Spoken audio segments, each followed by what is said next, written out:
Du 24 septembre au 7 octobre, le Carré des Voiles fête l'événement tous les jours à 18h en direct live du village des Voiles et retransmis sur la chaîne YouTube d'Energivore. De nombreux invités seront au micro de Rémi Pelletier. Le Carré des Voiles avec Triba à Roquebrune-sur-Argent et Gassin, Ertrich Ébénisterie à Roquebrune-sur-Argent, Gémy Peugeot à Tronçon-Provence, Fréjus et Cogolin, Cuisine Plus à Puget-sur-Argent et Estérel Plomberie Chauffage à Fréjus. Le Carré des Voiles, disponible en replay. Bonjour et bienvenue sur Énergivore, sur la chaîne YouTube de Énergivore, dans le Carré des Voiles, toujours dans le village des Voiles de Saint-Tropez. Seconde semaine, donc la semaine qui est donc consacrée au maxi, au monocoque, dernière génération, au Wally, enfin beaucoup de très beaux bateaux avec des équipages nombreux qui viennent du monde entier et souvent des médaillés olympiques qui pourront intéresser une de nos invitées qui s'appelle Corinne Migraine, qui est vice-présidente de la Fédération française de voile, en charge de la course au large. Alors la course au large, pour ceux qui ne le savent pas forcément, c'est notamment la route du Rhum, destination Guadeloupe, dont le départ est le 6 novembre prochain à Saint-Malo, mais pas que. Et elle est également, alors c'est très important de le souligner, à la Fédération internationale de voile, qu'on appelle aujourd'hui World Sailing, et elle est vice-chairman. Donc elle a quand même une responsabilité à ce niveau-là, ce qui n'est pas rien, et c'est vraiment bien qu'une Française y soit présente. Elle est basée au Havre, et elle navigue pendant les voiles de Saint-Tropez sur le bateau Lady First, qui appartient à un Marseillais, monsieur Jean-Pierre Dréau, qui est notamment le président de la SNEF, sponsor d'un marin qui s'appelle Xavier Macaire. Voilà. Je reçois également Marie Tabarly, qui est de passage également aux voiles de Saint-Tropez avec son amie Alexia Barrier sur un bateau qu'elles viennent de convoyer spécialement, un mode 70. C'est un multicoque, un trimaran qui vient de Sardaigne. Elles ont fait toutes les deux, donc Alexia et Marie, 340 000 nautiques en 24 heures, mais à une vitesse, avec des vents assez faibles, on va dire, donc c'était pas forcément très rock'n'roll, mais en tout cas elles sont arrivées. Et donc Marie nous parlera de son prochain départ dans un an pour une course qui est une course autour du monde avec beaucoup de bateaux, une trentaine de bateaux. Et cette course, elle embarque à la fois des professionnels, mais une petite partie, et beaucoup d'amateurs sur Penduxis.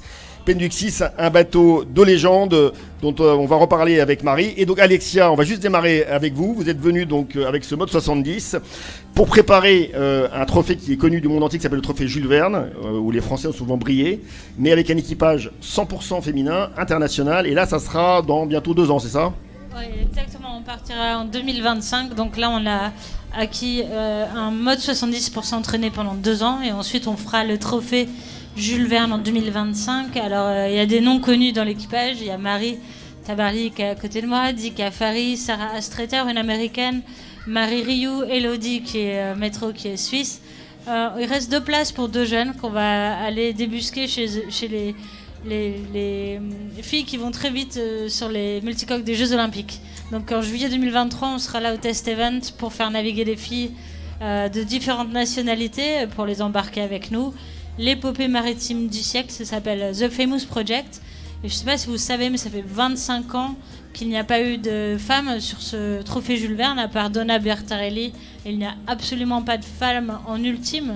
Donc il était temps de faire bouger les lignes. Alors justement, on rappelle juste que le trophée Jules Verne, il a été lancé en 1993 et que le premier à l'avoir remporté, c'est Bruno Perron sur un catamaran à l'époque qui s'appelait Commodore Explorer. C'est un projet qui a été notamment lancé par Florence Artaud, Titouan Lamazou, Mickey et Yves Le Cornec, bien sûr, des marins qui aussi ont fait l'histoire de la course au large. Et ce trophée Jules Verne, on le rappelle, donc c'est un départ au large de Brest, une ligne imaginaire au large de Ouessant, et on fait le tour de la planète dans le sens des vents favorables. Comme le vent des globes. Comme le vent des globes. Sauf qu'on va 2 fois plus vite parce que le record à battre est de 40 jours. Il est aujourd'hui détenu par Francis Joyon et son équipage sur E-Deck. La règle est simple, on part quand on veut avec le bateau de son choix et l'équipage de son choix. C'est-à-dire que vraiment, pour ceux qui ne connaissent pas du tout, il faut attendre la meilleure météo possible avec des prévisions à 1 semaine en gros pour être sûr qu'on peut descendre plein pot directement vers l'équateur, c'est ça ? Exactement, donc c'est entre octobre et février. En gros, Au-delà de vouloir battre le record absolu, évidemment, nous, on veut établir un temps de référence féminin aussi qui n'existe pas. Et c'est important d'être des rôles modèles pour qu'il y ait plus de filles en course au large et sur les bateaux et sur tous les projets que les filles ont envie de faire et de ne pas se mettre de limites dans la vie. C'est le message qu'on va porter avec The Famous Project. Alors, au voile de Saint-Tropez, vous êtes donc présent et présente avec Marie sur ce bateau, ce mode 70. Pour communiquer, pour essayer d'aller trouver de nouveaux partenaires pour ce projet, parce que j'imagine que ce sont des budgets quand même assez importants. Oui, exactement. On est venu avec le meilleur navigateur sur mode 70 et multicoque, Brian Thompson, Johnny Malbourne. Donc c'est un projet féminin, mais on s'entoure des meilleurs navigateurs masculins pour progresser rapidement, atteindre nos objectifs. On cherche encore des partenaires pour le projet. Voilà, ce qui est vraiment très important, comme je vous l'ai dit, c'est que c'est un projet sportif, planétaire et international, qui va porter aussi des valeurs environnementales parce qu'on va tester des nouveaux capteurs sur le mât pour la recherche océanographique et porter, comme je sais le faire depuis des années avec Format et Planète, un programme pédagogique pour embarquer un maximum d'enfants dans l'aventure. Alors, on le sait, vous avez fait le Vendée Globe, vous avez fait beaucoup de grandes courses, vous êtes souvent dans le sud, vous connaissez bien la principauté de Monaco, etc. Les voiles de Saint-Tropez, pour vous, c'est un rendez-vous unique, il ne faut pas le rater, c'est exceptionnel. Les voiles de Saint-Tropez, c'est mon premier souvenir pour avoir essayé d'embarquer sur un Wally, j'avais 18 ans, et où on m'a répondu, tu feras les sandwichs ou tu nous rapporteras les amarres.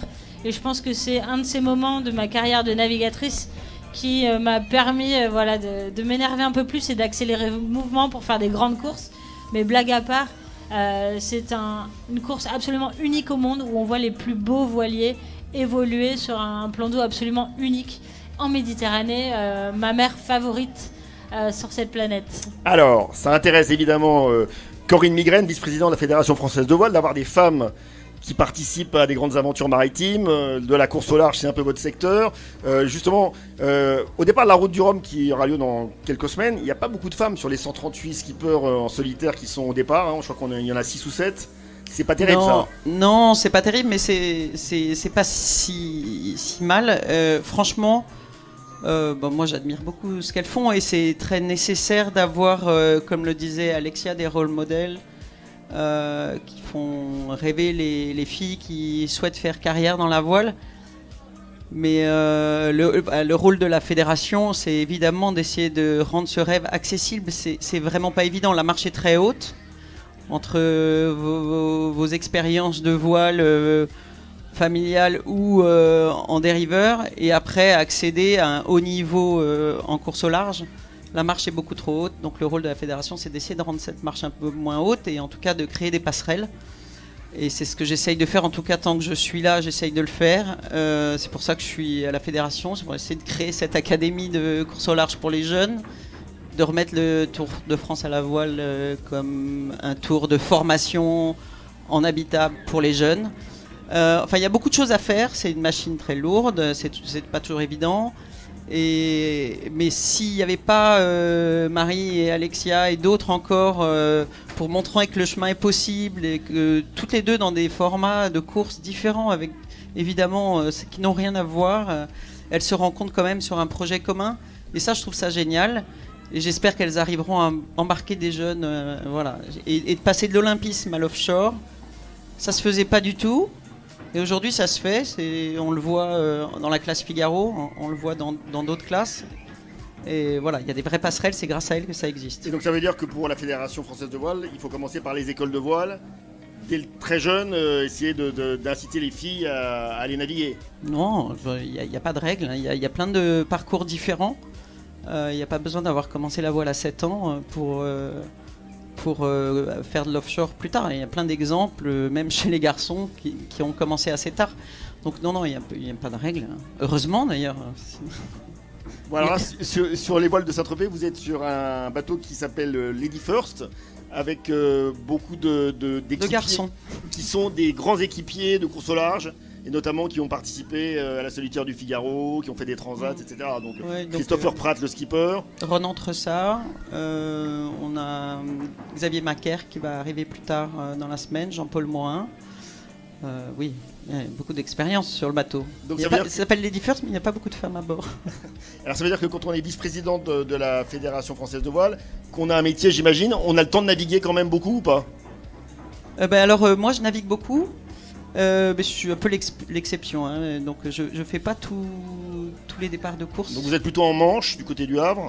Oui, j'habite au Havre, mais je me déplace pas mal et je navigue beaucoup. Je navigue en Angleterre en fait. Je fais toutes les courses du Rorke. Je navigue dans le Solent. J'ai un bateau avec lequel je navigue.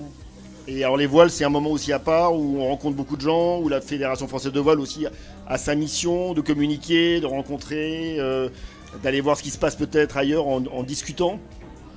Pour moi, les voiles, c'est un peu particulier. D'abord, c'est un monde très anglo-saxon, les voiles. Si vous promenez-vous sur les pontons, moi, j'ai essayé d'initier quelque chose pour que sur les Wallis, justement, sur ces gros maxis, les jeunes puissent embarquer. Et c'est pas simple. C'est-à-dire que des jeunes des écoles françaises de voile qui embarqueraient sur des maxi et des Wallis, oui, ce serait génial, mais ça peut pas se faire parce que les bateaux sont des bateaux anglo-saxons et que voilà, c'est un peu compliqué.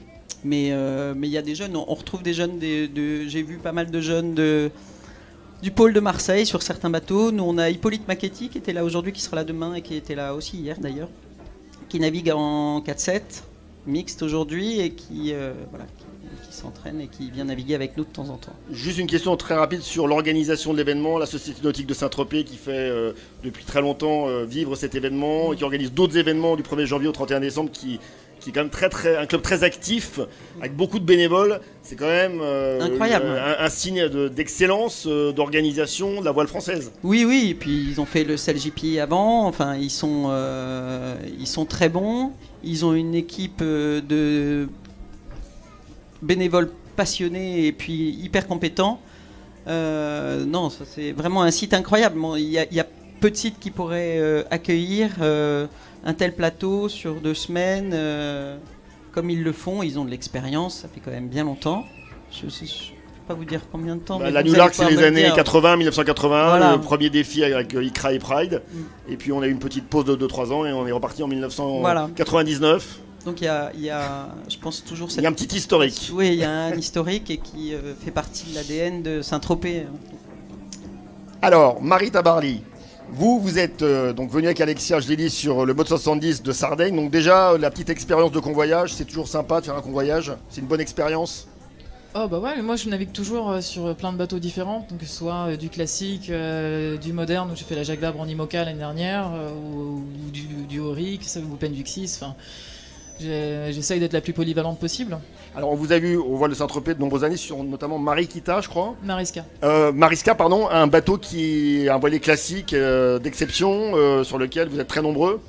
Ouais, c'est un 15 Meiji de 1908. J'ai eu la chance de faire 8 ans à bord. J'étais la seule fille en plage avant d'ailleurs, sur les grands big boats comme ça, c'est très rare.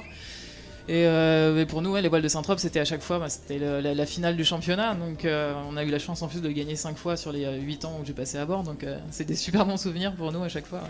Alors là, on est parti sur un autre objectif, c'est l'Ocean Globe Race. C'est dans moins d'1 an, en septembre 2023. Vous serez donc avec Penduxis, dont on va reparler, donc qui est un bateau de légende, sur cette course avec une trentaine d'autres bateaux qui va faire un tour du monde sur le principe de la Whitbread, qui était la course au tour du monde en équipage, qui a démarré dans les années 70, que j'ai d'ailleurs suivi. Et donc il y a des escales en Amérique du Sud, à Auckland, donc Punta del Este, Auckland, etc. C'est une course où on va naviguer un peu à l'ancienne, c'est ça le principe? On navigue pas à l'ancienne, un peu, on repart dans les conditions de la première Whitbread, enfin des 3 premières Whitbread, et essentiellement de celle de 73. Donc on repart avec les bateaux de l'époque, sur le parcours de l'époque, donc en 4 étapes, là où maintenant la Volvo Ocean Race a je sais plus, quasiment une dizaine d'étapes. Et on n'a pas le droit au satellite, donc on n'a pas le droit au GPS, on n'a pas de communication avec la Terre, et on n'a pas de réception de fichiers météo type GRIB. Donc on rappelle, Penduxis, c'est un grand bateau. Ouais, 22 mètres 25, 34 tonnes. Que votre père donc a skippé justement dans cette Whitbread, notamment. Ouais, il a été conçu pour la première Whitbread, où les gars ils savaient pas trop encore où est-ce qu'ils partaient. Donc c'est vraiment un bateau qui est construit pour être au mauvais endroit au mauvais moment, quoi. Et ce qui est assez bien, mais du coup c'est un bateau qui est très dur, qui est excessivement physique, où on n'a pas d'enrouleur, on a 25 winches à bord, hein. C'est encore l'époque un boot, un winch. C'est vraiment old school, mais du coup toutes les manœuvres elles se font en plage avant, on est systématiquement sur le pont tout le temps trempé, enfin il n'y a pas de pilote automatique, enfin tout est lourd, tout est vraiment très lourd. Donc ça veut dire que vous allez embarquer un équipage essentiellement amateur, majorité, c'est ça? Ouais. Comment vous allez faire? Ça va être des entraînements très importants avant le départ pour justement leur apprendre ce bateau qui est quand même très particulier. Ouais, en fait j'ai une équipe, nous à bord on navigue à 12, j'ai une équipe de 18 volontaires et 4 marins pros, plus 2 tacticiens. Après je fais des roulements en fonction des étapes. Là pour l'instant on a fait 5500 milles cette année en course où j'ai fait les sélections des équipages, où on gagne la Dream Cup et après on gagne le Tour des îles Britanniques aussi en août, avec Alexia à la tactique d'ailleurs. Alexia, grande tacticienne. Et là on va partir en transat sur la Transat du Rorke en janvier, ensuite on fait la Caribbean 600 et normalement après on va monter à New York et pour redescendre en transat vers les Açores histoire d'être sûr de se prendre une cartouche de mauvais temps. On remet le bateau en chantier et après on navigue une fois par mois pour entretenir l'équipage et c'est le grand départ le 10 septembre 2023 pour Cape Town, Auckland, Punta del Este, retour France, 8 mois de course. Et alors bonne nouvelle, d'après ce que vous m'avez dit, vous avez quasiment bouclé votre budget qui est un point très important dans le projet j'imagine, mais pas tout à fait, presque. Bah, c'est comme pour tout, hein, c'est toujours en cours. Nous, on a eu suffisamment de partenaires pour commencer à lancer l'aventure. Maintenant, le bateau il navigue bien.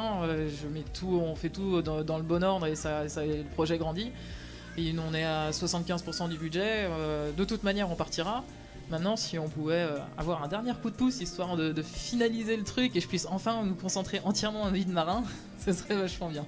Donc en fait, l'appel est lancé, vous êtes quand même avant tout chef d'entreprise, hein. C'est vraiment un projet que vous gérez de A à Z, c'est vraiment une entreprise. Bah, que ce soit les projets, n'importe quel projet en fait. Nous autres marins, on doit être forcément bons dans notre métier de marin, mais à côté de ça, on a des équipes à gérer, des chantiers à gérer, des partenaires à gérer, des banques à gérer, des banques, de la communication. On a tout à faire, quoi. Donc c'est jour, nuit, on n'a pas de week-end, on se paye pas en général. Voilà. Et alors en fait l'idée de cette course, hein, c'est de refaire un peu une histoire d'homme. C'est vraiment, si on peut être un peu littéraire, c'est remettre l'homme à la place qu'il doit avoir sur un bateau, c'est ça? Ouais, bah déjà je pense que c'est important je trouve qu'il y a énormément de très beaux bateaux comme ça, que ce soit Neptune, Morbihan, l'Esprit d'équipe qui font tous partie de cette course-là, d'ailleurs Maiden aussi normalement. C'est important qu'il y ait encore des courses pour faire vivre ces beaux bateaux-là, parce que c'est justement pour apprendre la course au large, ils sont extraordinaires. Nous on en panne avec des spies de 400 mètres carrés, il y a 2 tangons, ça fait 10 personnes sur le pont et ouais c'est compliqué quoi. C'est vraiment une super bonne école en fait. Avec un bateau comme ça, après on peut aller naviguer sur n'importe quel projet. Et puis oui, je suis pas forcément pour ce qui est en train de devenir, on va dire, la surmédiatisation de la course au large. Et j'aime bien avoir des vrais récits et avec plus d'authenticité. En tout cas, moi, c'est ce que je recherche. Donc là, on va être servi. Ouais. Alors justement, on va en parler directement. Vous serez présente à Saint-Malo pour le départ de cette route du Rhum, destination Guadeloupe, où il y a 138 bateaux, ce qui est quand même un record absolu, ou vous n'allez pas venir? Le premier week-end, oui, parce qu'il y a Penduc 3 qui va partir en plus avec Arnaud Pénarin. Mais je crois que malheureusement, le deuxième week-end pour l'instant, il y a beaucoup de choses qui se précipitent le 5 novembre et je suis pas encore sûr de pouvoir être le jour du départ. Mais bon, le cœur il sera. Hein. D'accord. Et donc vous êtes sur le regard que vous avez sur la course au large aujourd'hui, en France, à l'étranger, vous trouvez qu'on avance, qu'il y a de plus en plus de projets, de belles courses. Est-ce que vous avez des envies, je sais pas, un jour de faire de la course en solitaire, d'aller sur un projet Vendée Globe comme Alexia Barrier, ou de faire d'autres choses? Voilà. Oui, je pense que là ça commence à me tirer. En fait, la Jacques Vabre, j'ai pris vraiment beaucoup de plaisir sur cette Jacques Vabre là. Donc on rappelle que c'est en double, hein, la Jacques Vabre. Ouais. C'était en double avec Louis Duc où on finit deuxième non foiler. Et ouais, c'est vrai que ça commence à. Pourquoi pas. Après, le problème, c'est vrai que maintenant on fait des. J'ai déjà un premier tour du monde à faire un Whitbread, un deuxième après potentiellement à faire avec Alexia. Après, on verra si on en fait un troisième, mais c'est vrai que faire un projet en solo, ça fera du bien. Après, des grosses machines comme on est en train de lancer avec beaucoup de monde, pourquoi pas, ouais. Bon, juste une petite anecdote, mais vous n'étiez pas là hier. Je recevais un garçon qui s'appelle Jean-François Pignon, je ne sais pas si vous avez entendu parler de lui, qui est un dresseur de chevaux. Ouais, si, je vois bien. Voilà, et qui sort demain un film sur 4 chevaux qu'il a été trouvé dans une propriété qui appartient à Florent Pagny, qui n'avait jamais vu l'homme, qui n'avait jamais été monté, etc. Et c'est un film que je vous recommande. Et ce monsieur est assez exceptionnel. Il fait des spectacles, etc. Et il était fasciné par notamment un plongeur en apnée qui est venu, Stéphane Lifsud, qui est pas loin d'ici, là, qui fait de l'apnée statique. Et je sais que le cheval, c'est quelque chose que vous connaissez bien quand même, a priori. Ah oui, bah Jean-François, je l'ai pas encore rencontré, mais je connais très très bien son travail. Moi, de mon premier métier, c'est être comportementaliste équin, donc en fait, je passe mon temps à être soit à cheval en pensant à mes bateaux, soit à être en bateau et à penser à mes chevaux. Donc j'ai la chance de pouvoir faire 2 métiers en fonction de ma période de vie. Donc, ouais. Et je crois qu'il y a des propriétaires de bateaux qui sont aussi propriétaires de chevaux. Il y a des armateurs, je crois, qui ont des passions communes. Cheval, bateau.